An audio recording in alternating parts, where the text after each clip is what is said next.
thank you all for joining us for this very, very special discussion. I will, of course, for the sake of everyone, really reintroduce each one of you. So thank you, Mr. Professor Jagdish Kumar, for joining us, ex-chairman UGC. Karamjeet Singh, of course, Vice-Chancellor, Guru Nanak Dev University. Ms. Leela Poonawalla, founder of the Leela Poonawalla Foundation. And Sandeep Mandavedekar, Director for Government Business at Microsoft. Thank you all for your time and for this interaction. I'd like to begin by really asking each one of you on how can we look at an equitable access as far as AI adoption is concerned, something that, of course, from our house helps to everyone really are informed about, and employability. So really the changing landscape as far as employability is concerned and the future of it that you are witnessing today, Professor Jagdish Kumar, if you could go first on that, the future of AI adoption in the landscape currently and employability, the impact that you're witnessing of that. Namaskar to all of you. I would like to draw slightly a bigger picture because when we prepare our youngsters for employment, it's actually a subset of the bigger objective that we have. The bigger objective of education is to prepare our youngsters for work, not just only employment. Employment is a subset of preparing them for work. Now, if you look at the human history over hundreds of years, we are always focused on increasing the productivity. And when you do that, if you see for the last few hundred years, the nature of work is always changing. It is never static. And today, also we are observing the same phenomena. So as a humanity, we are not seeing anything new. We have been following what we have been doing all along. Now, having said that, you see, when we prepare students for employability, and if they are dependent on certain technologies, and today we are talking about AI, now many people have projected that at the entry level, there will be many job losses, anywhere from 25% to 27% or so. But however, we also have to focus on the kind of work which is technology immune, which is in the current context AI resistant. So there are many such vocations and many such work that is already available. But unfortunately, we have become very narrow focused and we are only thinking about how AI will replace some of the jobs that are already there. So now again, you are talking about Gen Z. And if I narrow it down, all of us here who come from formal education, we are focusing on students who come to formal educational institutions. But our country has crores and crores of youngsters in this age range who have never seen a college, who have never seen a university. Therefore, when we discuss about preparing our youngsters for work, which includes employability as a subset, I think we need to look at the entire generation of youngsters that you have. And unless we focus on the entire set of our youngsters, we will not be able to achieve the kind of development that we would like to see in our country. In the short window, the demographic window advantage that we have, about 15 to 20 years or so, we will be losing out. So therefore, my request in this panel is that let us broaden our discussion. Let us narrow it down to only those privileged students who are able to come to a university college and those jobs which require AI knowledge, AI skills. So there are many other work-related opportunities for our students. On that also we must focus. Broaden the horizon, as you were explaining, Karamjeet Singh. How do we then ensure equitable approach to this, and of course awareness as well, as he was explaining, and how do we then ensure that, from an approach in rural India, someone in rural India well aware about the changing times, the evolving times that we're living in, as well as, and being as aware as someone living in urban India then. absolutely right. See that I believe that AI is a definitely tool whose time has come, and we have to use it. But I strongly believe that, particularly in rural area, because number of jobs available are comparatively very less if you look at the data. Now, entrepreneurship, creating entrepreneurship mindset, that is the need of the hour. Because I believe that in the rural area, particularly in the border area, lot many initiatives, lot many new ideas are there, right? But that ideas need to come forward so that to the local demands, local needs, we can tackle the situation. This is one. Second thing which I believe that besides creating entry mindset, we should also focus on value-based education also. That is something very, very important. And here comes that that we can merge the role of AI with the technology and all these things with that. Right. Leena Poonawalla, I'd like to then ask you, what should we then be considering as far as a gender-sensitive approach is concerned? We earlier had a brainstorming roundtable session, and many were talking about how AI adoption as well as employability then also need to look at as a gender-sensitive approach, also need to look at how we can broaden this to the differently abled as well as rural India. So your thoughts?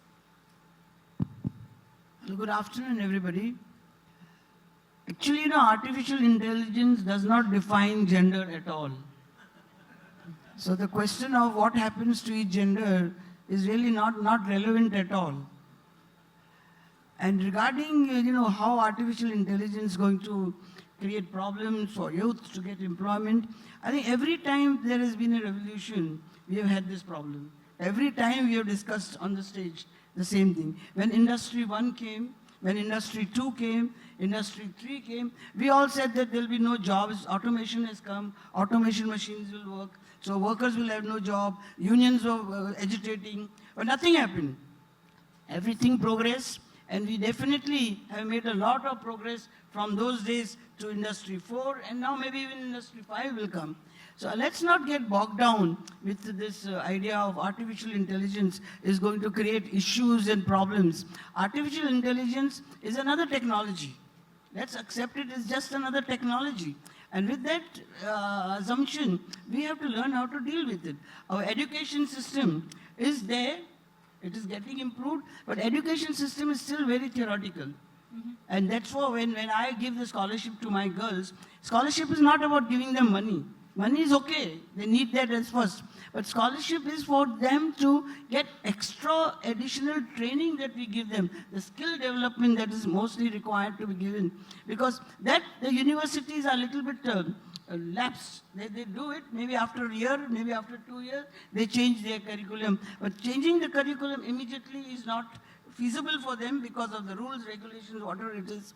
And therefore, these external trainings, external skill development is very important for the young people. And coming to talk what Mr. Singh said about rural part, it's absolutely, there is so much opportunity in rural. You'll get more entrepreneurs being developed because of this rather than less jobs. Because there are so many jobs available if they can innovate and they get the opportunity. What we as society have to offer them is opportunities.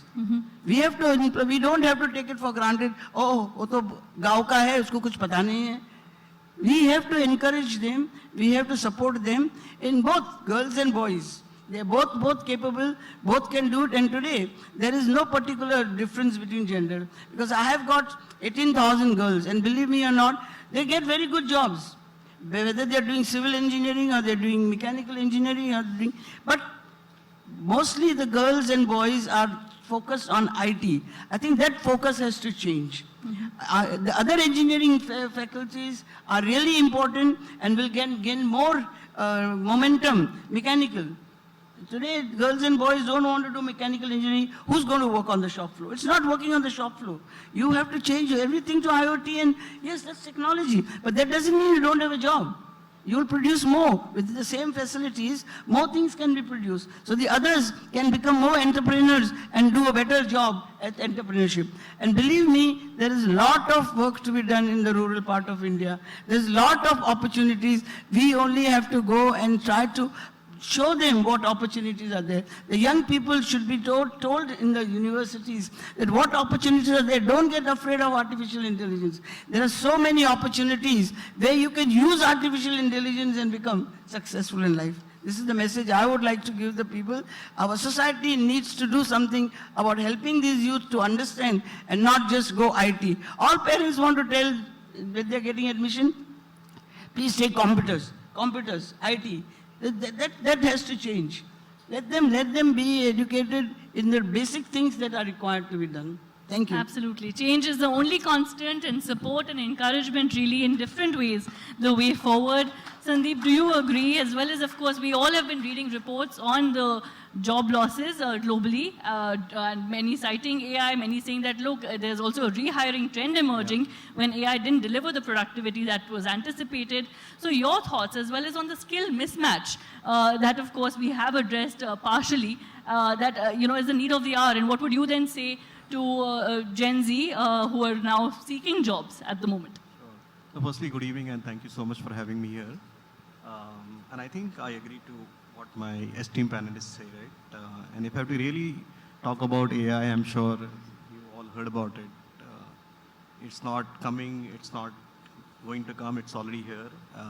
Again, as ma'am said, AI cannot be limited to information technology industry. It is very pervasive. It is there in all the industries.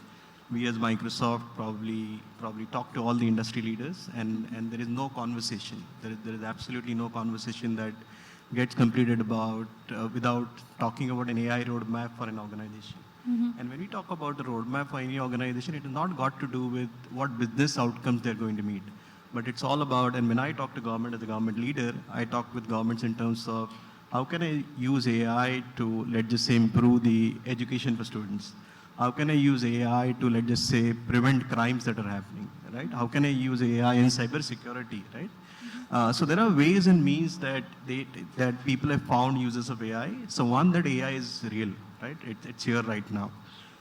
In terms of job losses, yes, the discussion is very real.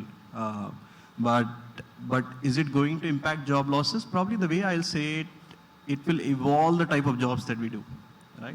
And if I were to give a very layman example, I being a sales leader, I mean, I'm expected to meet customers, I'm expected to reply to emails.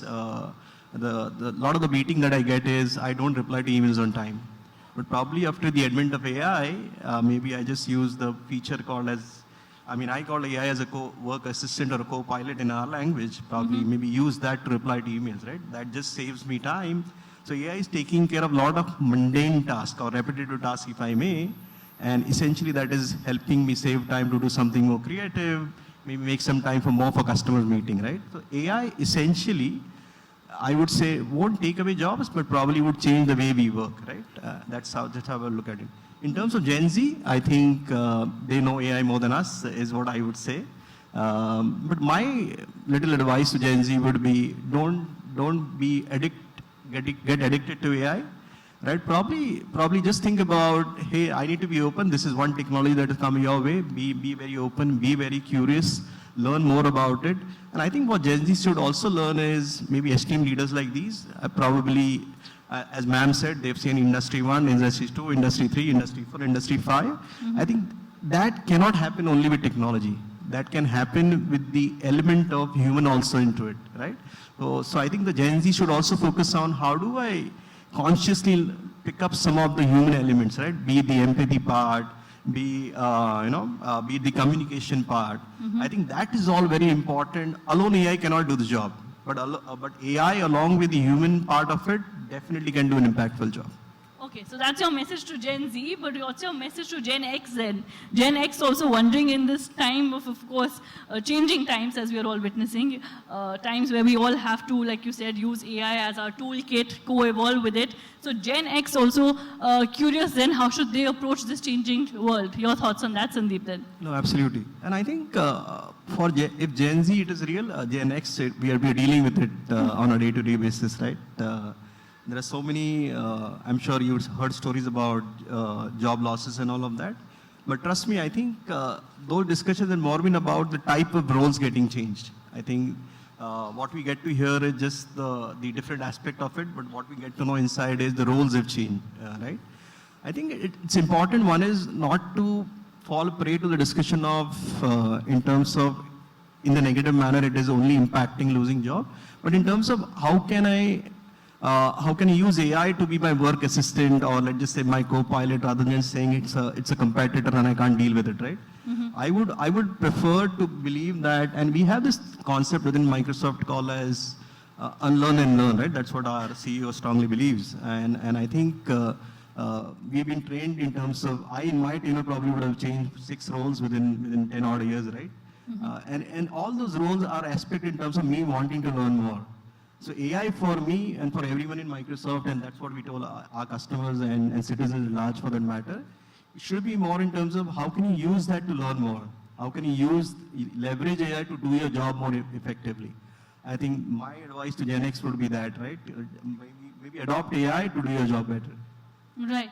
Yeah. Professor Jagdish, then for what educational tools can we look at scaling then to bring about this change? So I want to broaden the challenge a little bit. Mm-hmm. Whenever we think about technology, AI-related jobs, we think of engineering disciplines. But out of 4.5 crore students that we have in higher education, mm-hmm. the engineering students constitute only about 5 to 6% of this total student population. Nearly 70% of the students are pursuing BA, BSc, BCom. So employability becomes a bigger challenge for these students. That is one aspect. The other one is that, as I said in the beginning, our goal should be to prepare our students for work. This will automatically take care of the employment component also. So if we want to prepare them for work, we need to provide them certain things as part of their education. For example, problem-solving capabilities, critical thinking through experiential learning, better communication, and digital literacy, and self-management. Managing themselves also is very important. I think if we can provide these as part of our education, they will become ready for all kinds of work. But to go back to the original point that I raised, that there are many technology immune, AI-resistant job work opportunities for our young people. And unfortunately, as educators, most of us, we don't focus on those. Wherever human judgment is required, human care is required, empathy is required, resilience is required, no algorithms will work. It is only the humans who can do it. I will give you a couple of examples. Take care economics. Today, there is a huge demand for counselors, for experts who can take care of elders, for rehabilitation, for nursing. These are, no AI can solve this problem, no automation can solve this problem. And there are millions of youngsters who can be prepared to take up the work opportunities in this care economics. I'll give you another example. Green economics. Today, with so much of emphasis on renewable energy resources, we require people who can fix the EV panels, who can repair the EV panels, who can work in the wind farms, who can do water management. But as educational institutions, we are not focusing on that. For example, skilled trades and construction. This is one area automation cannot work. We still need plumbers, we need electricians, we need welders. And if you go to construction, today in 2025, Government of India has allocated more than 11 billion rupees only for construction work. It could be roads, it could be buildings, and so on. And look at the private construction that is taking place. And if you go to any construction site, it is an unstructured workplace. There are many things that need to be done by an expert, not by a robot or an algorithm. So therefore, I think we need to create job opportunities, work opportunities for students in these areas also. And that is where our educational institutions have to come out of this obsession for providing degrees to our students. In the coming 5 to 10 years with the AI arrival, of course, and also the nature of work that is changing. Most of the universities will be out of job if we continue to focus only on the degrees. People will look for modular education. They will look for micro-credentials, nano-credentials. Are our universities getting ready to provide this kind of education? And we are not worried only about the 4.5 crore students who are between 18 and 25 years age. We are also worried about another 15 crore students who are in this age range, but they have no opportunity. They are not fortunate enough to see a college or university campus. So I think time has come for us as industrialists, as educationists, as policy makers to widen our gaze and look at the entire young population of our country and see how we can prepare them ready for work. Right, prepare them. And Karamjit Singh, do you agree? Time is really for universities to look beyond the degrees, to look at beyond the titles and the degrees coming their way in the next few years, even in the present, in fact, to adapt to an evolving world then. Yes, I fully agree. You know that education nowadays, it is not confined to elite class. You see, we have to travel down to the rural areas. What is happening? That these are the people, so it's a market is available. For instance, I am giving you 2-3 examples. See that if we are to look at the local areas, certain courses we have developed. For example, if you have to teach how to file income tax return, small things are there. How to file GST returns. Don't look at the bigger cities. You talk at a smaller level. Now, we have used the AI also to develop that courses. For instance, one thing is there, that third generation people, they have gone to foreign countries, particularly Punjab. Punjabi diaspora is there. Now, third generation people, they are not aware about the Punjabi. They want to learn about the roots of the Indian culture, of the history also. So what we are doing is that Punjabi for non-Punjabi speaking people. It's not only that the people diaspora will be benefiting of that.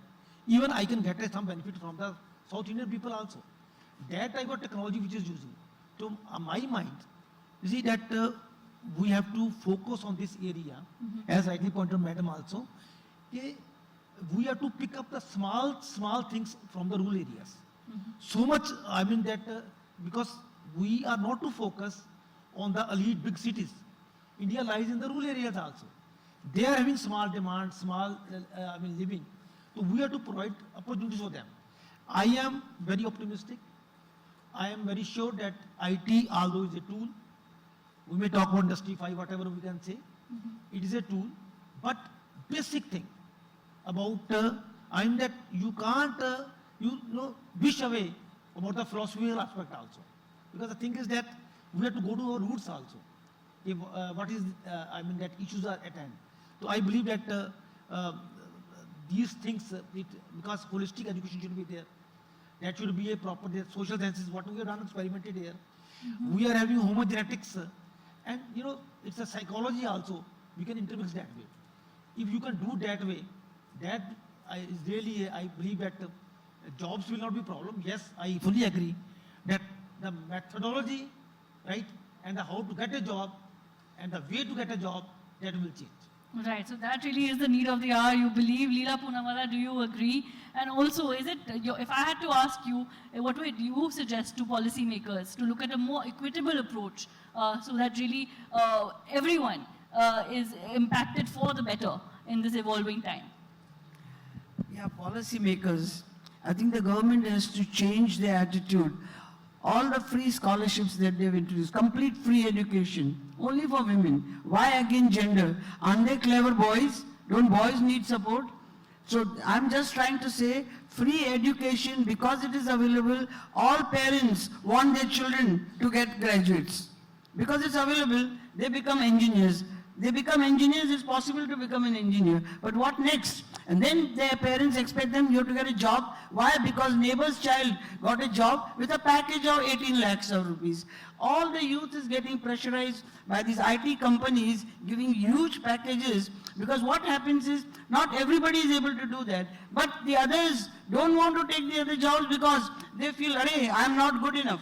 So it starts to create depression. This whole, I again come back, society has to change. They have to bring in more equalization. Yeah, because until and unless you have equalization, you are giving scholarships. Government, Maharashtra government has announced, you all know that, it's the last 2-3 years, 100% free education. This is not, they should give free education, which is very good, but selectively. What opportunities are there? Give free education there so that they can utilize it and they can get the opportunities. But blindly to give anybody and everybody, I feel policy is not the right thing to do. And about what we have been talking, getting jobs, again I come back, jobs plenty are available. We need to look at it, and we definitely need to see that we upgrade our system. Nursing, you sir spoke about nursing. Believe me or not, nursing is the most important job to get, but that's the least paid job. No private hospital pays any nurse more than 18,000 rupees. Where an IT fellow sits in there and a woman works from home, she gets 50,000 rupees, 70,000 rupees. Where is the equality? They have to work harder, but their salaries are not there at all. And I feel very sorry because they work really hard. Healthcare services are not paid well at all by government or by private sector. Private sector takes advantage of the healthcare. Lot is required to be done. And as we go along, if these conditions are not improved, you will have very few people wanting to work in healthcare. And we will run into shortage. Nobody to look after old people, nobody to work in the hospitals, nobody to look after children. We will have a big problem. So please give a message that the private sector should pay attention to these services which need to be upgraded, which need to be paid well, so that the people and the youth is attracted to go there. That's my message. Right, a shift in thought process completely, a different sector-wise approach, as she was suggesting. Last word to you, Sandeep, then, for those, of course, concerned about the IT industry facing these job losses, and then reading investments coming in, and of course, rehiring trends emerging. Your thoughts on those globally and within India, trying to make sense of this then, in this evolving landscape? I think, as I mentioned in my earlier part, there will be job losses, or I would say not losses in particular, but the job changes, right? In terms of, it is going to be evolving, and it's not going to be only for IT. I think ma'am mentioned about healthcare, with due respect. I think the healthcare, even the AI adoption in healthcare, or the technology adoption in healthcare will change, right? Now people are using AI to produce scans faster, more effective, but does that mean a doctor's job or a care specialist job will go? No. The analytical capabilities of the doctor and the health specialist will be required.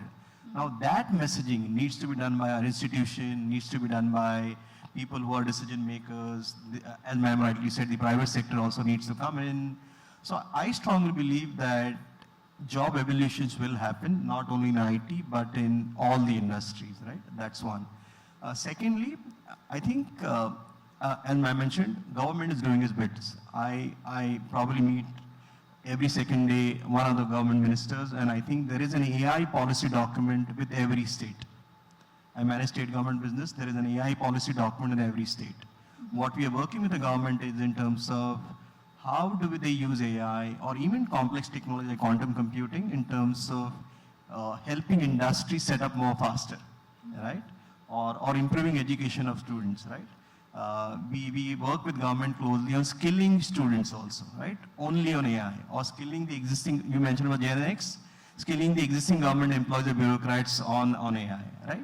So I think it's all about how do you adapt yourself, how do you reskill yourself to the evolving job scenarios is what I would say.